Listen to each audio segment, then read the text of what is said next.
اور اپنے اپنے انداز میں خراج تحسین پیش کر رہے تھے کہ اس شخص کی وجہ سے اسلام کو کیا عروج ملا. تو کہتے ہیں اتنے میں میں نے محسوس کیا کہ ایک شخص میرے پیچھے آ کے کھڑا ہوا اور اس نے میرے کندھے پہ یوں کونی رکھی.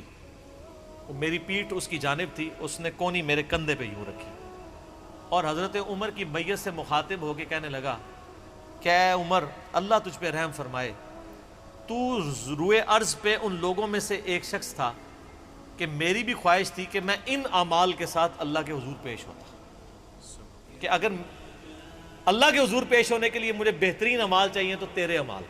ظاہر ہے جی رومن اور پرشین امپائر گری ہے, کس لیول کا عروج, کیا بات. کیونکہ میں نے رسول اللہ صلی اللہ علیہ وآلہ وسلم سے بارہا سنا تھا, میں ابو بکر اور عمر داخل ہوئے, میں ابو بکر اور عمر نکلے, میں ابو بکر اور عمر نے یہ کیا.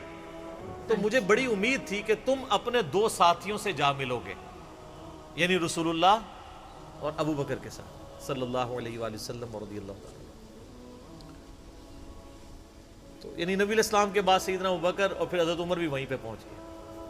اچھا. تو مجھے نبی علیہ السلام کے اس فرمان سے لگتا تھا جس طرح آپ اپنی زندگی میں کہتے تھے نا, میں ابو بکر عمر, میں ابو بکر عمر, میں ابو بکر عمر, مجھے پتا تھا تم نے جا کے انہی سے ہی ملنا ہے, جا کے انہی سے اور دیکھ لیں قبر بھی پھر ساتھ بنی. اچھا, دونوں. قبر بھی ساتھ میں ہے. تو عبداللہ ابن عباس کہتے ہیں کہ میں نے جب یوں مڑ کے دیکھا تو وہ سیدنا علی بن ابی طالب تھے جو حضرت عمر کی میت کے اوپر یہ کلمات پڑھ رہے تھے, میں ابو بکر اور عمر, میں ابو بکر اور عمر رضی اللہ عنہم اجمعین وعلیہم السلام اجمعین. اللہ تعالیٰ ہمارے دلوں میں خلفائے راشدین کی محبت, اہل بیت کی محبت راسخ فرمائے رضی اللہ عنہم اجمعین وعلیہم السلام اجمعین, اور قیامت والے دن حوض کوثر پہ ان کے ساتھ محشور فرمائے, آمین ثم آمین.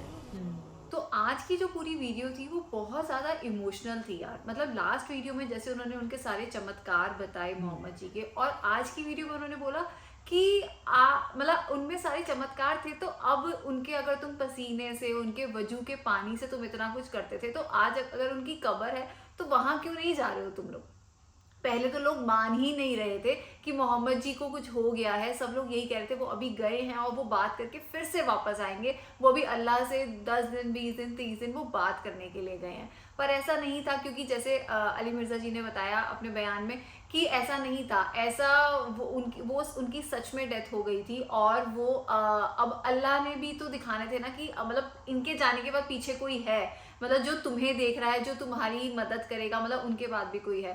تو سچ میں بیان بہت زیادہ انٹرسٹنگ تھا جیسے انہوں نے سنایا, پر تھوڑا تھوڑا بیچ میں ایموشنل بھی تھا کیونکہ وہ خود بھی ایموشنل ہو رہے تھے, ساتھ میں ہم بھی ہو رہے تھے, بٹ کافی اچھا. واقعی میں پورے بیان کے اندر انہوں نے جس طریقے سے بتایا کہ پوری عوام جو تھی وہ محمد صاحب جی سے کتنا پیار کرتی تھی کہ کوئی یہ ماننے کو تیار نہیں تھا کہ وہ اب اس دنیا میں نہیں رہے, لیکن کس طریقے سے ابو بکر جی نے ایک بہت اسٹرانگ رول نبھایا اور انہوں نے پوری جو ہے اسلام کو ایک نیو میسج دیا کہ اب وہ اس دنیا میں نہیں ہے, لیکن جو اللہ کو مانتے ہیں وہ یہ مان لیں کہ اللہ زندہ ہے اور اللہ ہمیشہ زندہ رہے گا. تو انہوں نے بہت اچھے میسج کے ساتھ پوری عوام کو جوڑا کہ کمزور مت بنو, کہ اگر جو یہ اللہ سے پیار کرنے والے ہیں انہوں نے تو آنا ہے اور جانا ہے, دنیا سے ضرور جاتے ہیں یہ, لیکن جو اللہ انہیں بنانے والا ہے وہ ہمیشہ ہمارے ساتھ ہے. تو انہوں نے جتنی بھی میسج اور پاورفل باتیں کی وہ آئی تھنک کہیں نہ کہیں اسلامک ہسٹری میں درج ہو گئی ہے, وہ سب کے دلوں میں لکھی گئی ہے.